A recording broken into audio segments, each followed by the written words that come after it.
is from the Bobby Murray, and it is a letter that's set during the Great Depression. It's letters to Mrs. Roosevelt kind of thing. And so I had written an analysis of this up, and so I had an analysis using Skim-C of like what can I learn and what was children's lives like during the Great Depression. So I went to the Scaffold and Historical Thinking Mentor, and when I hit a button it says, please share your source or work with me. What do you need from this session? So it says, thank you for sharing these documents. How can I support you in the exploration of historical thinking today? For instance, would you like this, this and this? So I dropped in the letter that I was using, and I said, hi, I'm trying to use Skim to analyse a letter and would like your help and feedback based on our ongoing analysis. It would be great if you could support my letter. So it tells me what you think Skim is, and then would you like first to start with summarising? If so, share your observations. So then I shared the first piece of evidence available from the source is the source type. This is a letter. At this point it says read the letter, and so I start going through Skim and saying what it says. As you can see there, great start. You're doing very well. You're doing well by identifying key details. Here's some feedback and a few points. What's strong in your analysis? Source identification doing well. Author details, audience purpose, suggestions for strength. Expand on some of the details. What specific evidence letter shows Bobby's situation is urgent? Mention Bobby's tone and phrasing, purpose and context.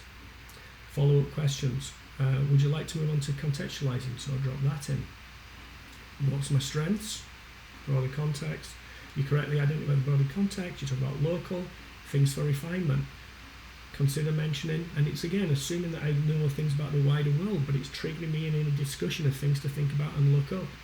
When I'm contextualising, questions to consider. Then we go into inferring. Would you like to move on to inferring? Yes. And so I kind of say the author seems sensitive to his mother's workload and blah, blah, blah. Strengths of your inference are good. I talk about maturity, financial, shifts in perspective, suggestions, some unanswered questions. You raised excellent questions about Bobby's father, his sister.